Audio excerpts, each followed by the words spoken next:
Olá, alunos, boa noite, tudo bom?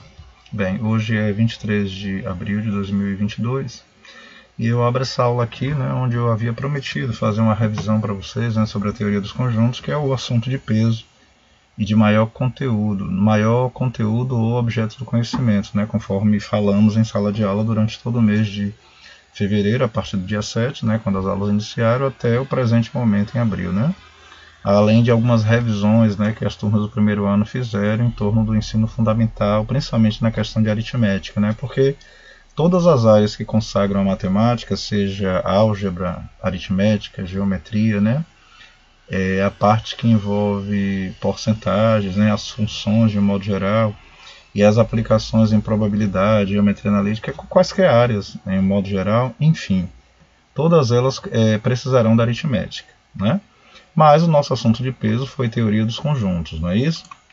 E a gente vai passar aqui nessa revisão por dois blocos. Qual é a proposta desses dois blocos? Nesse primeiro vídeo, conforme eu havia anunciado em sala, nós iremos apenas tratar de alguns detalhes sobre a teoria, destacando algumas coisas. Inclusive eu vou entrar um pouco na questão de idiomas, devido ao grande matemático por detrás não ser brasileiro, e a matemática ser uma disciplina multinacional e atemporal. Se a gente for pegar a referência histórica dela, há mais de 5.000 anos, a gente vai encontrar aí um desfile de culturas, e de línguas, onde cada povo deu a sua contribuição. Então, o assunto nosso principal em matemática dessa primeira série, das turmas que eu ministro aulas, no turno matutino e também no turno vespertino, todas consagraram essa teoria e suas aplicações, a teoria dos conjuntos numéricos, carinhosamente que eu chamei de TCN. Então vamos lá.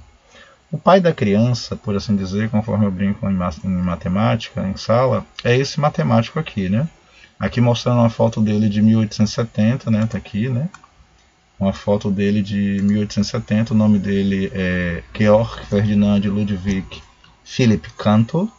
A origem dele é prussiana, ele é da Prússia, é um reino muito famoso, mas que você tem como idioma o alfabeto cirílico, o alfabeto que a Rússia e mais 50 países mais ou menos, como Bulgária e outros ali em volta, utilizam. E a gente está vendo muito falar da Rússia recentemente, infelizmente, principalmente a partir do dia 23 e 24 de fevereiro, onde temos ali um presidente russo que infligiu à Ucrânia uma guerra, segundo ele, política entre eles. Então, esse matemático, Georg Ferdinand Ludwig, em princípio, nascido em 1845, morava na Prússia. Ele nasceu na cidade de São Petersburgo, muito famosa na Rússia. E, inicialmente, ele fala russo com sua família. Só que aos 11 anos, ainda não matemático, mas um pré-adolescente, ele viaja para a Alemanha.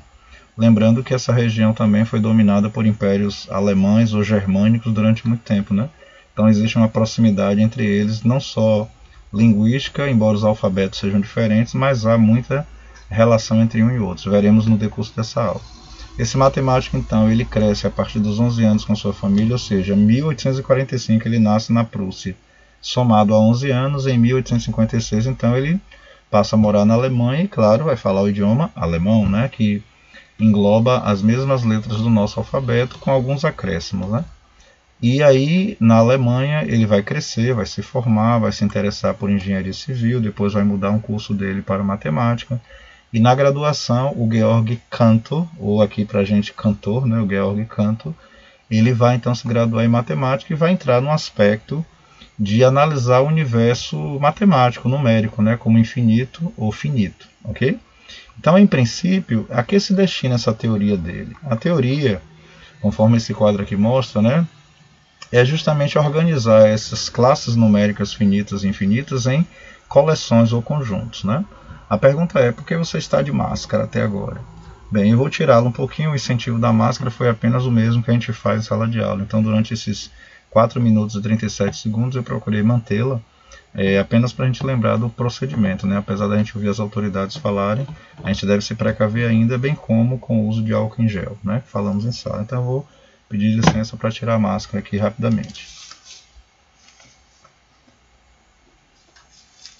Pronto, agora a gente pode falar sem máscara. Então, conforme era dito anteriormente, o princípio, né, envolvido da teoria dos conjuntos é organizar esses numerais finitos e infinitos em coleções. Essas coleções são batizadas de quê? Conjuntos, conforme pressagia o nome, né? Teoria dos conjuntos numéricos. Então, o nosso universo numérico ele é vasto.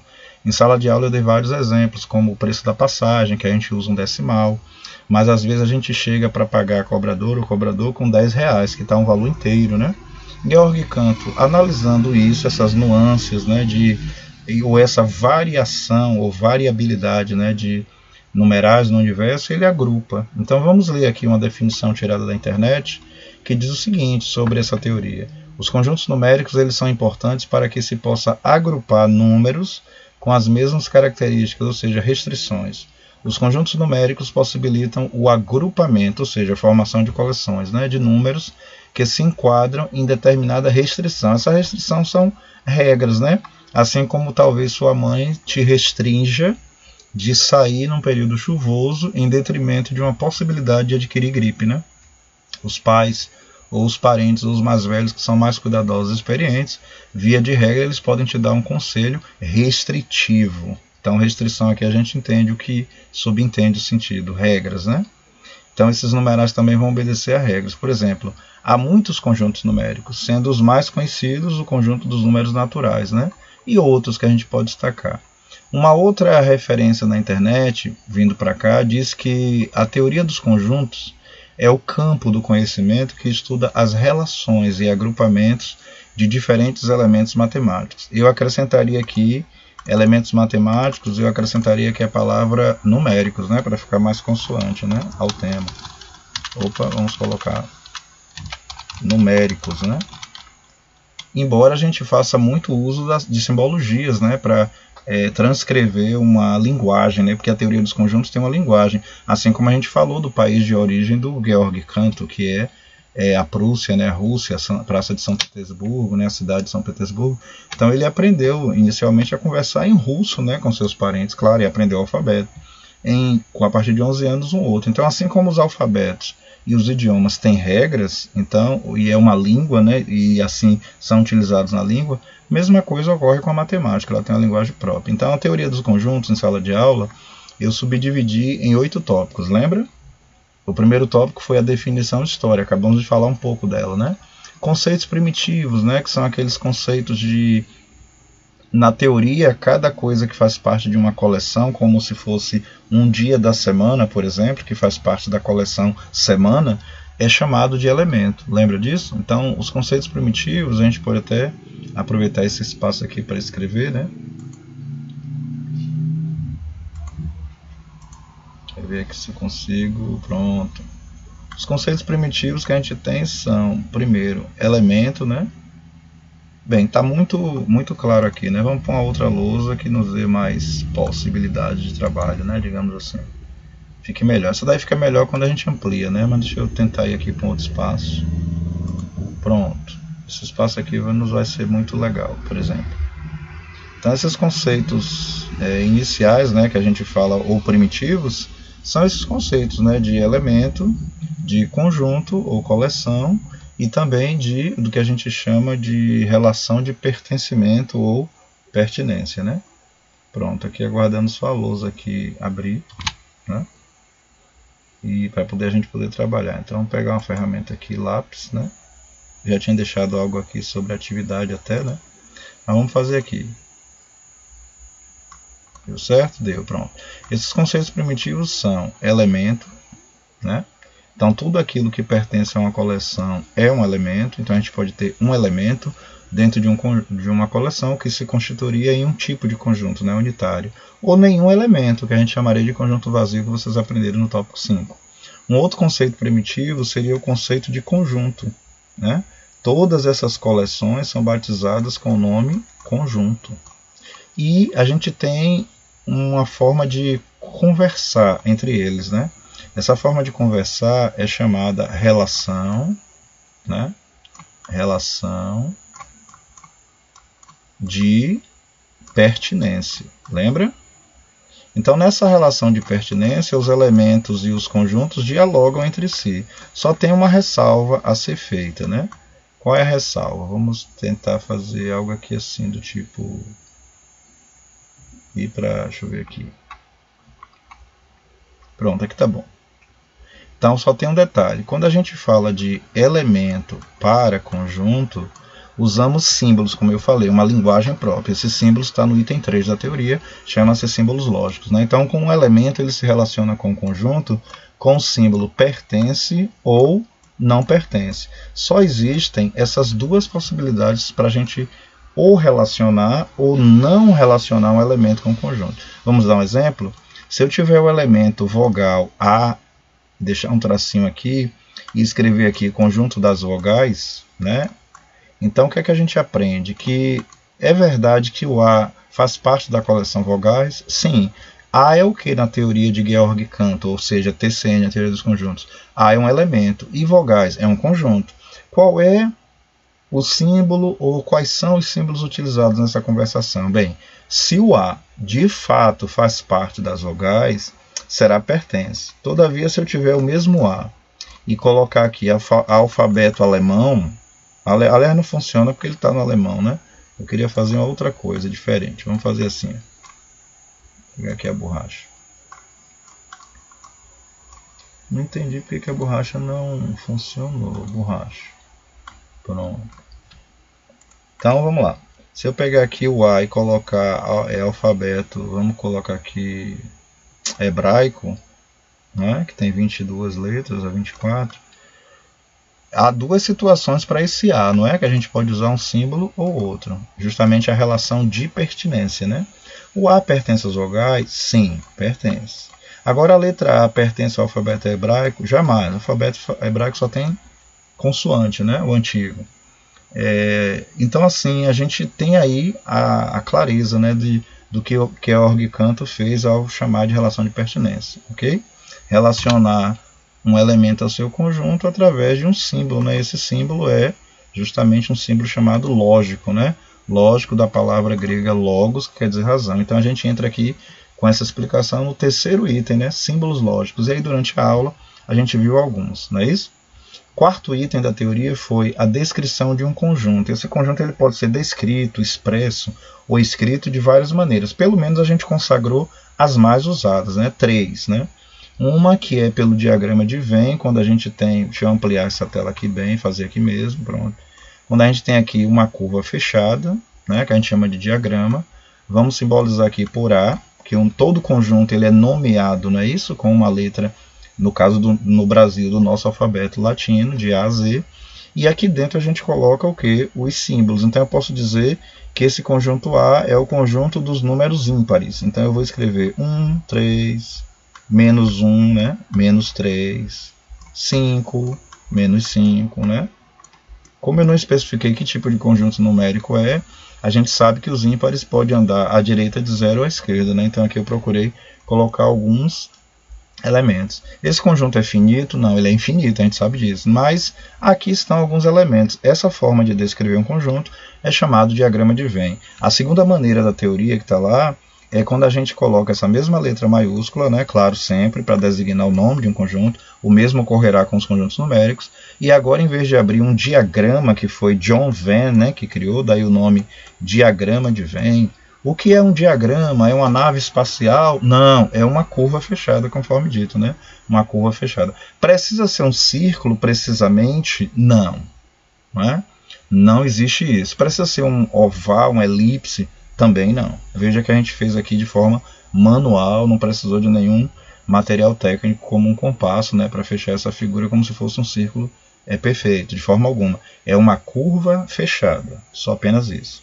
Vamos dar um exemplo prático que eu falei em algumas salas. Se você estiver ali no centro de Salvador, né, perto da Arena Itaipava, isso sem querer fazer nenhuma propaganda, claro, não estou ganhando nada, né, ninguém de nós, mas se você marcar com sua família para fazer uma corrida em volta do Dique Tororó, que é muito famoso, e apreciar toda a paisagem no entorno dele, dentro dele, você vai dar uma volta saindo da arena e voltar para o mesmo tempo, não é? A grosso modo, essa curva aí fechada é um diagrama. A muito grosso modo, ok? Mas é um diagrama, beleza?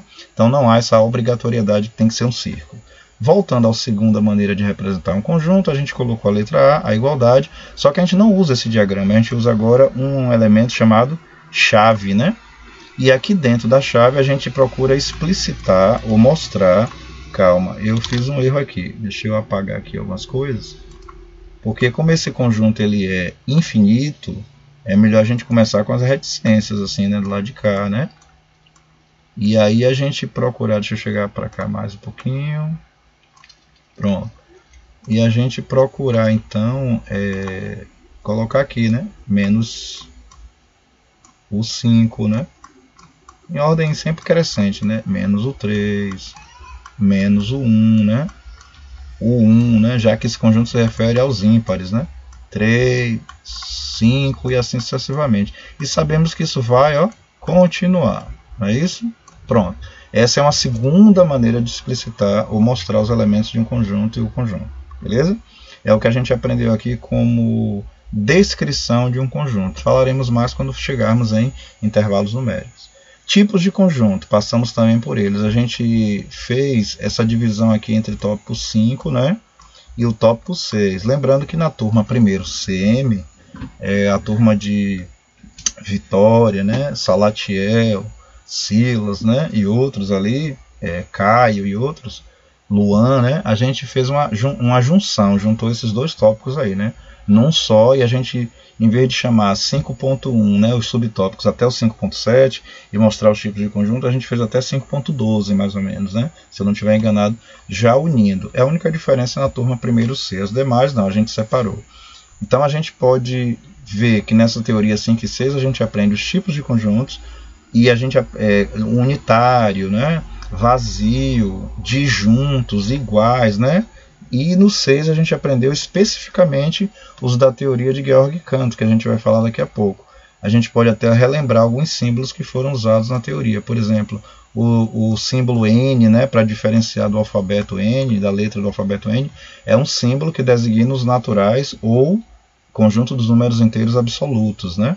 A gente utiliza esses numerais para contar de modo geral, desde que a humanidade existe, né? Se não tem nada em um local, depois que o zero foi criado, agradecemos aos hindus e árabes, né, que fizeram isso.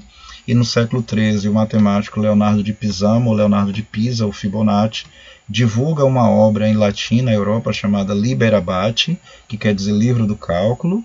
E esse livro do cálculo vai ensinar as técnicas de algoritmos. Algoritmos é o modo de fazer, né, a receita, o passo a passo, né, de como operar as 4 operações principais e depois as 6, né, o que a gente conhece hoje como adição, subtração, multiplicação, divisão, exponenciação ou potenciação e por fim a radiciação, ok? Então os numerais são usados geralmente para contar. Então Georg Cantor classifica inicialmente esses inteiros absolutos como naturais, ok? Depois é criado um símbolo, né, Z, já que Georg Cantor está na Alemanha, ele cria um conjunto agora chamando a atenção de novo. Ele aplica uma restrição, né, conforme dizemos. Esse conjunto é restrito a receber elementos inteiros. Mas alguém pode dizer, mas o N não já recebia inteiro, né, os naturais, os elementos inteiros? Sim, mas ele recebia a fatia positiva, né, do zero para o positivo. O Z admite agora a banda negativa. Então nós temos dois extremos de infinitos. O infinito inteiro negativo e o infinito inteiro positivo, ok?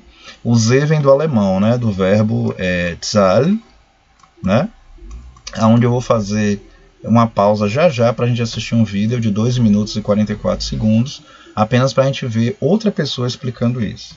Depois desse conjunto Z, vem o conjunto Q, que é mais abrangente, né? Claro, cada conjunto que nasce ou eclode, ele eclode da necessidade de se agrupar os elementos anteriores e os novos. Assim como sua mãe e seu pai podem ampliar uma casa, porque você nasceu seu irmão, nasceu sua irmã, né? Então aquela casinha menor que quando chegou a ela só tinha seu pai e sua mãe, não vai comportar confortavelmente o nascimento de mais 3 filhos. Então há necessidade de ampliar o espaço para que ele possa ser condizente aos filhos que nascem, concorda? Isso sem falar dos animaizinhos das plantas, né? Então, da mesma forma, os conjuntos numéricos eles são ampliados devido à sua necessidade de... Não é que existam mais elementos, os elementos sempre existiram, a questão é que eles foram restringidos, organizados em conjuntos numéricos. Então, Georg Cantor aqui amplia para os racionais. O quê? Porque na definição de racional, todo número que pode ser escrito na forma fracionária, ou seja, P representando o numerador e Q o denominador, desde que Q seja diferente de zero, né? Porque o denominador não pode ser nulo, porque não existe essa divisão por zero, ele chamou de racional. Então, todos os números inteiros naturais, N, e inteiros relativos, Z, já podem ser escritos na forma fracionária. Basta pegar a idade de alguém na sala, conforme eu fiz em sala, como alguém que tenha 15 anos, e reescrever essa idade sobre 1. Não é possível isso? Todos nós sabemos que 15 sobre 1 é 15.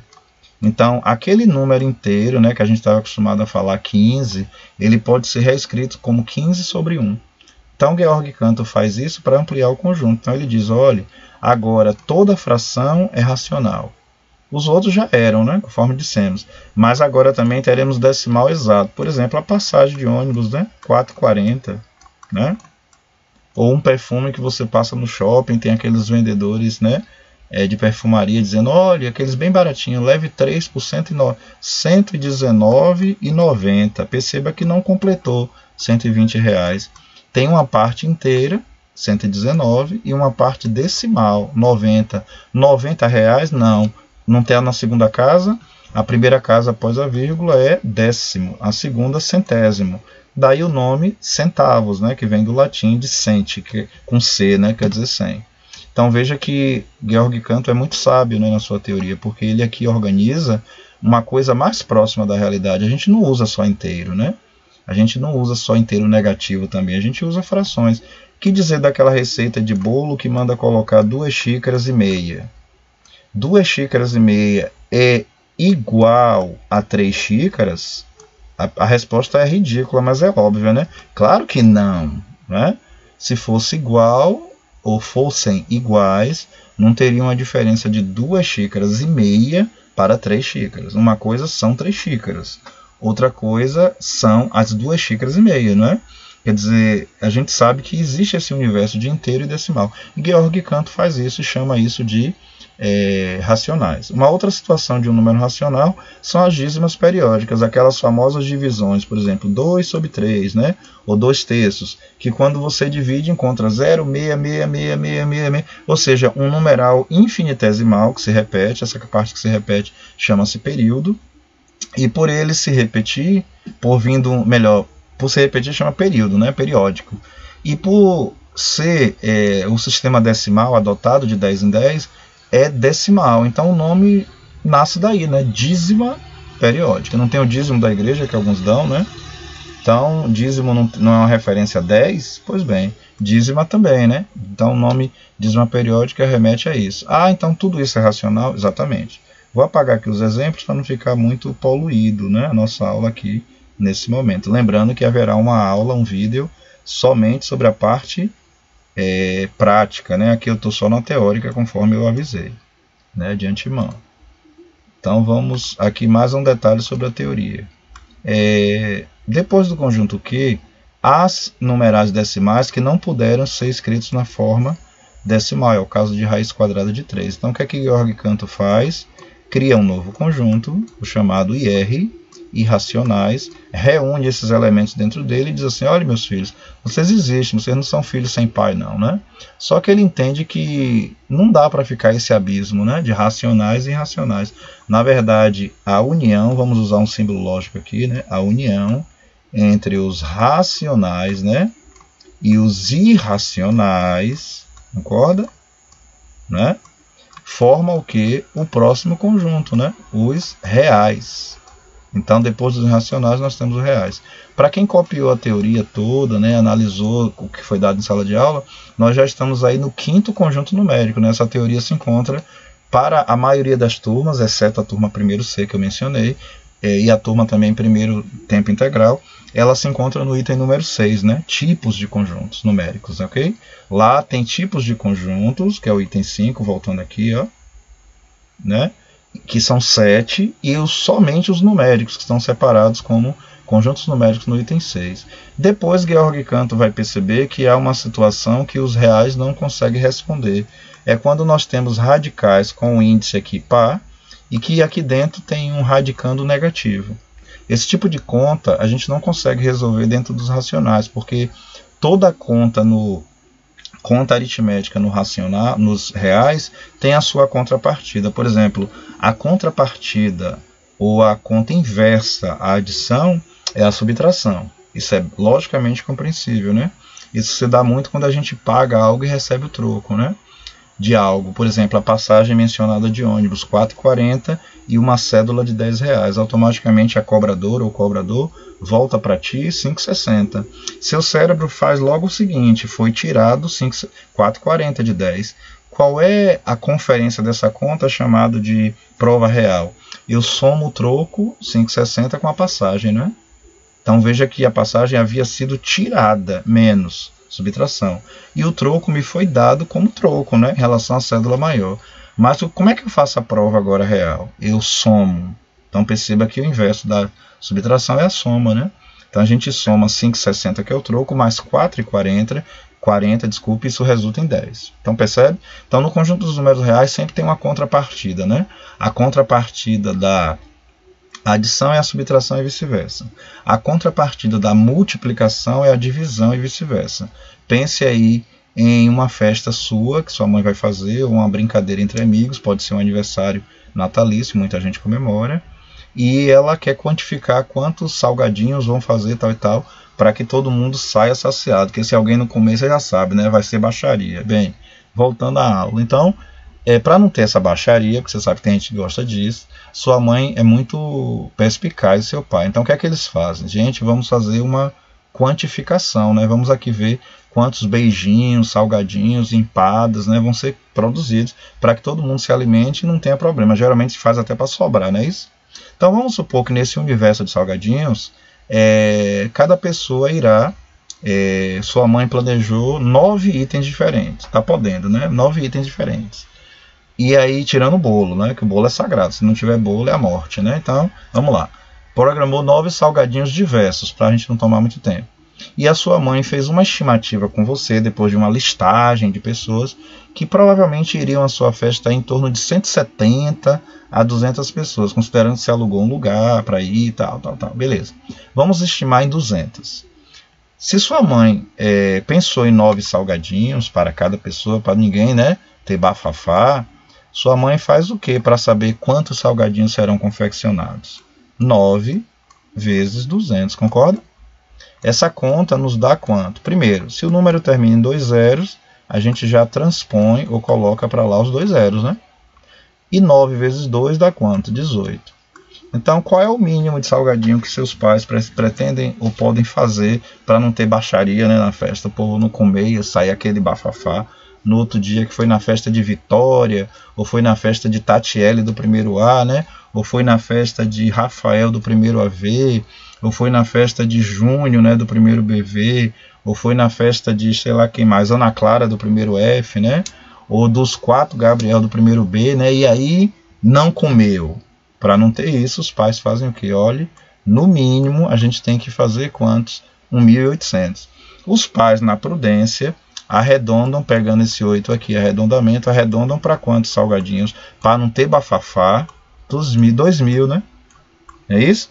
Então, geralmente, as pessoas que fazem logística, todo esse lado aí, arredondam para cima, né? Porque o que sobrar vai para a geladeira, você depois manda para um parente, não é isso? Um conhecido, um amigo da sua escola, o professor de matemática, eu, né? E os, entendeu? Então, assim, arredonda para mais, né? E aí você consegue o quê? Não ter problema depois, não é isso? Em resumo, isso serve para quê? Para entender o universo numérico, né? E que as contas têm a sua contrapartida. Todavia, se você tem 1.800, 1.000, né? E 800 salgadinhos, e vão 200 pessoas à festa, você pode dizer assim, deixa eu ver quantas vão receber, né? Então, dividindo 1.800 por 200, 18 por 2, vai dar aquele 9 inicial que está aqui, né? Percebe? Então, toda conta tem a sua contrapartida, né? E a subtração tem a sua contrapartida, que é a multiplicação tem a sua contrapartida, que é a divisão, e vice-versa, ok?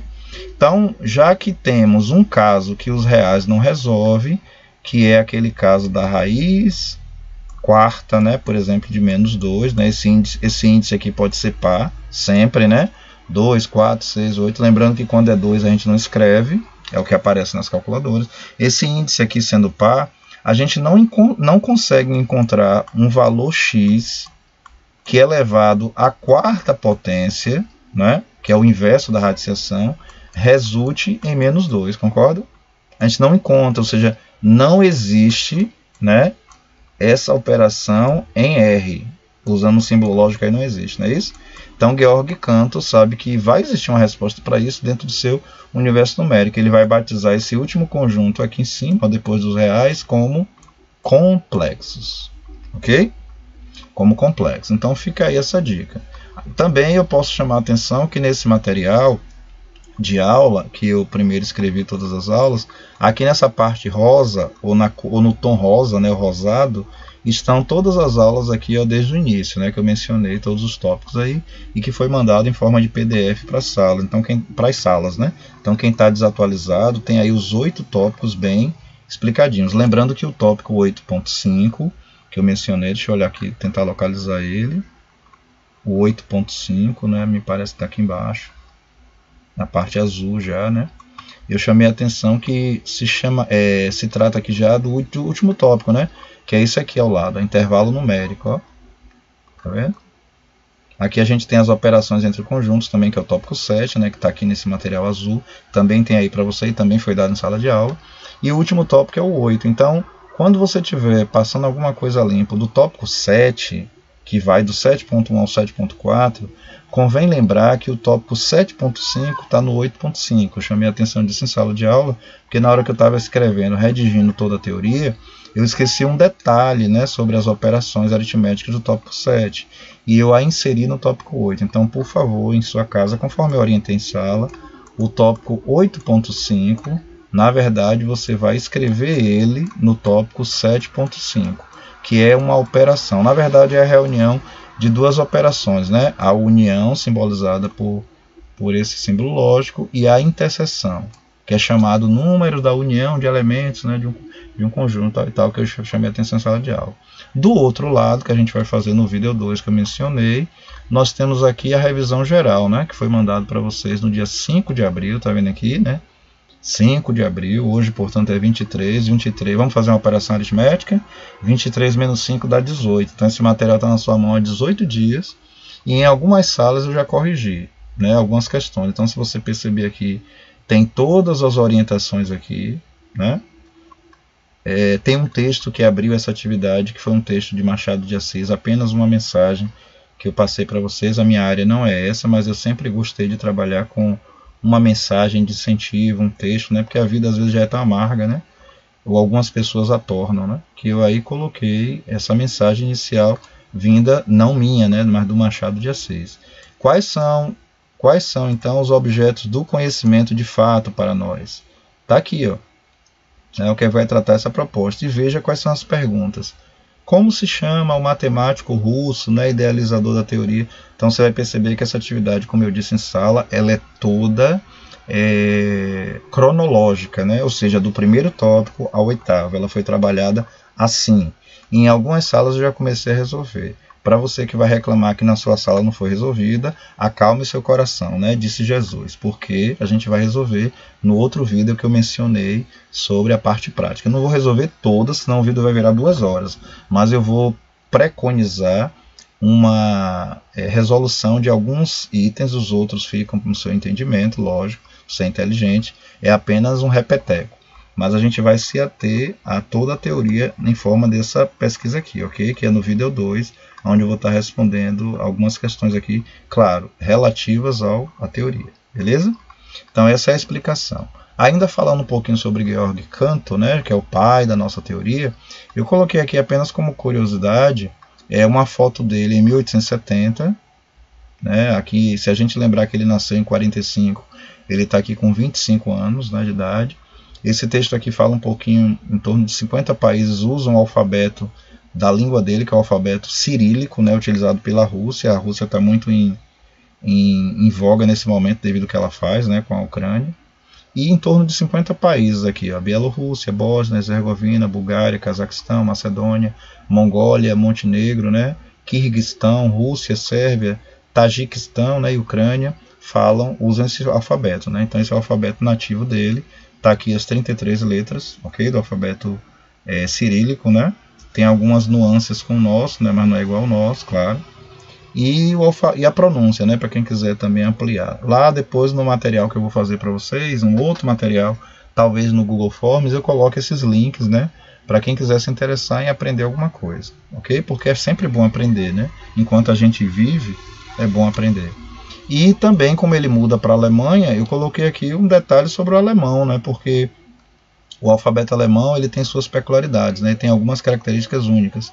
É considerado uma extensão do alfabeto latino, então o alfabeto alemão é igual ao nosso, aumentando em 4 letras, né, nessa sequência aqui, que são essas 3 vogais, para nós A, O, U, que tem esse trema em cima, e quando a gente tem esse trema em cima, em alemão se chama Umlaut, ele vai mudar a sua tonicidade, assim como a gente muda aqui de avô para avó, de ovo para ovos, né? A gente fala, comprei um ovo, mas ao comprar 3, a gente não fala que comprou 3 ovos, que é triste, né? 3 ovos, a gente flexiona.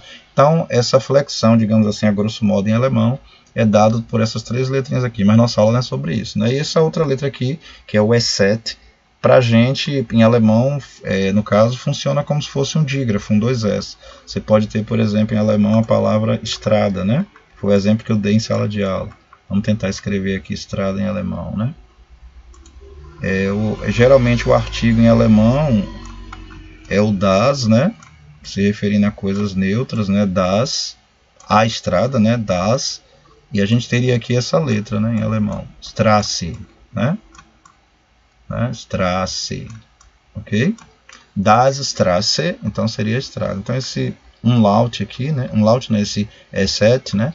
A gente não tem no nosso idioma, mas é bom a gente saber, né? Porque a gente está falando de uma teoria matemática e não basta apenas saber a teoria, é bom a gente saber um pouquinho da biografia do pai da criança. No caso aqui já temos a foto do Georg Cantor já no final de sua vida, né? Ele falece em 1918, ok? Então, conforme prometido, eu havia falado aqui na teoria de conjuntos, quando eu mencionei aqui nesse exercício rápido que eu tentei só dar um exemplo aqui de tipos de conjuntos numéricos, né?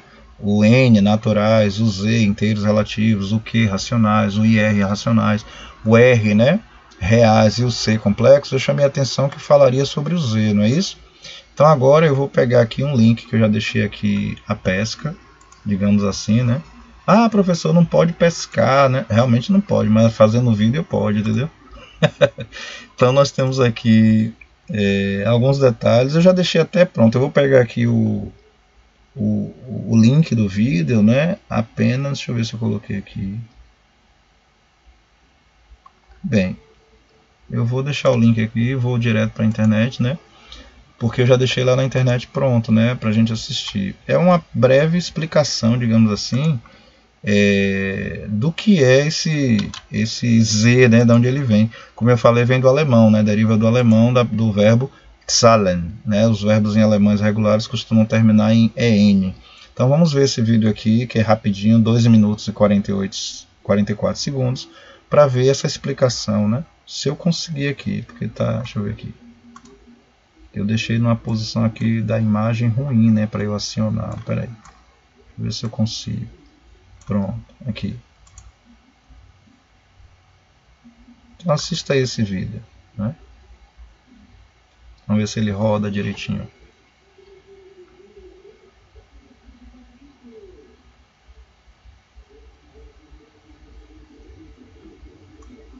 Bem, houve algum detalhe aqui, eu devo ter clicado em alguma outra coisa, né? E ele não rodou logo. Vamos ver se ele roda agora.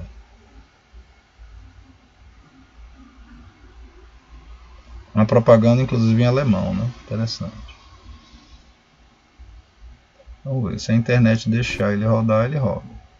Vamos ver. Números inteiros são os números usados para contagens. Você pode usar os números inteiros para contar regressivamente ou progressivamente, de forma infinita. Os inteiros 1, 2, 3 e assim por diante são os números inteiros positivos. Os inteiros menos 1, menos 2, menos 3, etc. são os números inteiros negativos. E entre eles está o número 0, que não é nem positivo nem negativo. 0 é um número inteiro especial, que significa o nada. Coisa nenhuma. Nadinha. Existe um símbolo matemático especial para o conjunto de números inteiros. A letra Z em negrito ou um Z de haste dupla. Ok, espera aí. Por que os matemáticos usam Z em vez do I? A palavra inteiro começa com I. Então qual a explicação para esse Z? Bom, o planeta Terra é um lugar muito grande. E a maioria das pessoas não fala português. Centenas de anos atrás, muitos dos maiores matemáticos eram alemães. E a palavra alemã para números é Zahlen, que começa com Z. É por isso que usamos a letra Z. Quanto à haste dupla, por centenas de anos a maioria dos professores usou um quadro negro para ensinar. Ao se referir aos números inteiros, eles queriam escrever a letra Z em negrito, porque assim os alunos saberiam que se tratava de números inteiros. Ao invés de desenhar o Z várias e várias e várias vezes para parecer negrito, eles adicionaram uma segunda haste e chamaram isso de blackboard, bold. Nos livros de matemática e ciências, você geralmente vai ver o Z de haste dupla, ou apenas um Z em negrito, para representar os números inteiros. Mas se você me perguntar, o Z de haste dupla é muito mais divertido e parece muito mais interessante. Então, é ele que nós vamos usar.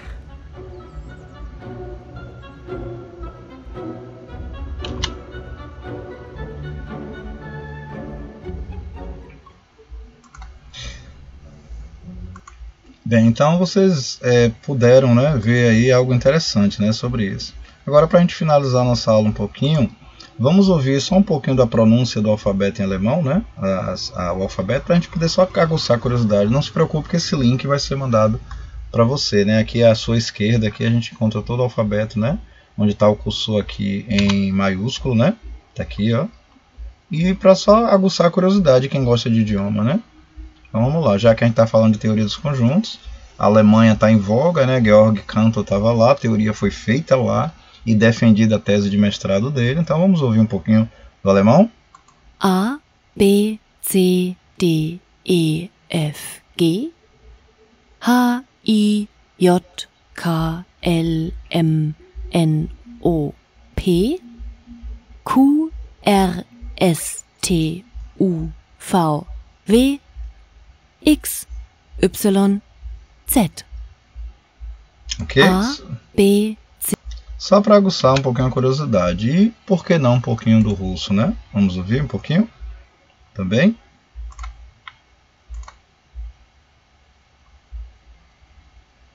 Привет, привет, друзья! Как дела? Меня зовут Жан, и это моя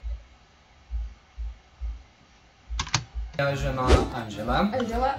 Это Апуригурия канal. Deu certo, finalmente! Conta aí, o que vai acontecer hoje? A gente vai aprender russo. Na verdade é o alfabeto, porque a gente aprender russo vai demorar muitos anos. A gente vai aprender o alfabeto cirílico, que é todas essas letrinhas aqui. Essas letrinhas aqui bizarras, ó. Vocês querem aprender russo um dia? Começamos por esse vídeo, né? E mesmo se vocês não falarem russo, é muito útil saber o alfabeto caso vocês forem visitar a Rússia, a Ucrânia, Bulgária, Bielorrússia, Sérvia, Mongólia, Turcomenistão, Azerbaijão. E para esse vídeo nós temos um patrocinador especial, que é o iTalki, uma plataforma de professores nativos que ensinam todas as línguas que você quiser. Você pode encontrar romeno, alemão, russo, japonês, o que você quiser. Você vai encontrar professores que ensinam determinados sotaques, se você quiser aprender o inglês britânico, inglês da Canadá, da Austrália. Lá também vai ter a lista dos preços de cada professor. Pode ver também quantas aulas ele já deu. e você vai avaliando o que é melhor para você, né? Você pode até fazer uma aula teste com um valor pequenininho para ver se você vai se identificar com esse professor ou não antes de seguir as próximas aulas. Super conveniente, já que você pode escolher o seu horário. Vai ter uma lista de horários, vai poder escolher de manhã, ou à tarde, ou à noite. Também a frequência de uma vez por semana, uma vez por mês, quando você quiser, né? Quando você tiver uma dúvida específica. Além disso, são todas aulas virtuais, então você pode fazer o horário que você quiser, basta agendar, conversa com o professor e isso aí. Aqui no link da descrição tem um descontão para vocês, que são $10 já na sua primeira aula. Então eu recomendo que vocês se inscrevam, aproveitem a quarentena para aprender alguma coisa nova e bora aprender alfabeto cirílico. Ai meu Deus do céu, vamos lá! Então galera, o alfabeto cirílico ele tem muitas letras que são idênticas ao alfabeto latino. Algumas até são iguais, mas com sons diferentes. E muitas letras que simplesmente não existem. Que é um 3 ou um 3? É o 3. Quem vai ter um 3 como uma letra? A primeira letra do alfabeto cirílico é o A, assim como no nosso alfabeto. Um exemplo de palavra com A é... Ângela. Exato. Segunda letra do alfabeto é o B, mas o B é um pouco diferente. A palavra com B é bieli, que significa branco. A terceira letra é o V, que se escreve como um B maiúsculo. Sim, mas tem som de V. A palavra que começa com V é vaza, significa vaso. Eu ia falar vaca, com a certeza. A quarta letra é o G. Eles têm letras diferentes para o som de G e o som de G. Né? Então o som de G é representado só por esse L de cabeça para baixo. E o exemplo de palavra é dia, que significa onde. Dia. É a letra D, que é bem diferente assim, às vezes é um pouquinho chatinho de desenhar ela. E um exemplo de palavra é diedushka, que significa avô. Diedushka. Ye. É igual ao E, mas a pronúncia seria ye. Algumas palavras até normalmente na fala, assim, falando rápido, tu não vai falar ye, vai falar direto e, mas normalmente pronuncia bem certinho ye, como é o exemplo de jest, que é o verbo ter. A sétima letra é yo, que é o E. Então, aí foi só para aguçar a curiosidade de vocês, né? Conforme eu disse, não se preocupe que eu vou botar esses links, né, no outro material. Provavelmente é um material feito no Google Forms, né? Aqueles formulários que vocês usaram muito na pandemia, eu também aprendi, ainda estou aprendendo a usar, né, corretamente, porque tem muita informação e a gente não sabe tudo, quem sabe tudo é Deus.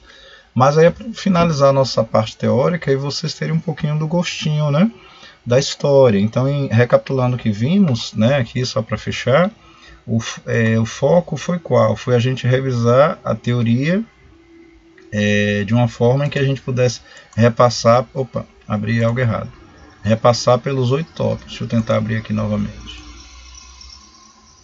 voltando aqui, não é isso que eu quero, deixa eu ver aqui, pronto, essa tela aqui, não é isso? Então o objetivo foi esse, a gente falar da teoria, falar dos 8 tópicos, né? Essa parte de fazer mesmo problema, né, que já está aqui na parte 7 e 8, né, que são as operações com conjuntos numéricos, que são aquelas 4, né, união, interseção, diferença e complementar, a gente fará no outro. Mas a gente passou aqui pelo pai da criança, né, Georg Cantor, falou um pouquinho da sua biografia, da sua língua materna e da sua língua adquirida, né, com o tempo, que foi o alemão, né. E a gente viu essa prévia aqui dessas duas línguas apenas para fazer com que vocês ficassem curiosos, né, pelo aprender, digamos assim, né. Não se preocupe que eu já guardei esses links, reuni esse material. A gente não deve ser egoísta, né, nunca. Então eu já guardei esse material para compartilhar. E aí na atividade que eu falei, eu vou então compartilhar com vocês, ok? Então as orientações minhas finais são essas aqui, ó, que eu já havia falado as mesmas em sala de aula. Quais são? Atualizar os cadernos, né, com 8 itens da teoria. Há muitos alunos que eu vi durante a unidade filando a aula, faltando sem nenhum motivo justo, né, passeando pelos corredores do colégio, etc. E muitos alunos já têm uma idade boa, né? Tem alunos que já passou dos 15, 16, né? Já o comportamento assim não condiz já com a determinada maturidade que a gente espera. Mas a gente não vai estar reclamando toda hora, porque todo mundo tem consciência do que está fazendo. O problema são as notas depois, né? Que elas podem refletir-se de forma ruim, e geralmente você vai procurar um Cristo para culpar. Geralmente ou vai ser o professor ou vai ser a escola. dificilmente você vai assumir a culpa do que faz, né? Então reveja sua conduta, né? Como é que ela está sendo, né? Então atualize os cadernos, né? Com os 8 itens, né, da teoria. Ah, não dá tempo para atualizar, está na correria, a prova será dia 26, você ficou todo cheio de atividade e não deu para atualizar, não tem problema, todo o material está salvo em PDF, né? Entendeu? Você pode, ó, só dar uma estudadinha. Por exemplo, aqui eu estou ampliando o PDF que fala de operação complementar de um conjunto, que a gente vai falar no vídeo 2, né? Então, você pode, não dá tempo de copiar, beleza, você se centra apenas em que estudar o material, já foi digitalizado para isso, né? Para facilitar e para atualizar quem perdeu algum desses 8 tópicos. Uma segunda orientação e última é estudar, né, todo esse conteúdo, que é o conteúdo da prova, né? Teoria dos conjuntos numéricos. Eu não introduzi relações e funções, produtos cartesiano nem sistema cartesiano, porque é um assunto mais tranquilo. Esse é o maior do ano inteiro, né? Então estudar todo esse conteúdo para aprender, né, o objeto do conhecimento aqui oferido, falado, ofertado, né, ou conteúdo, né, que é a teoria dos conjuntos numéricos. Para quê? Qual é a finalidade? A fim de que você possa efetuar uma prova de forma mais qualificada, né, aplicar também no dia a dia alguns princípios aqui de teoria dos conjuntos.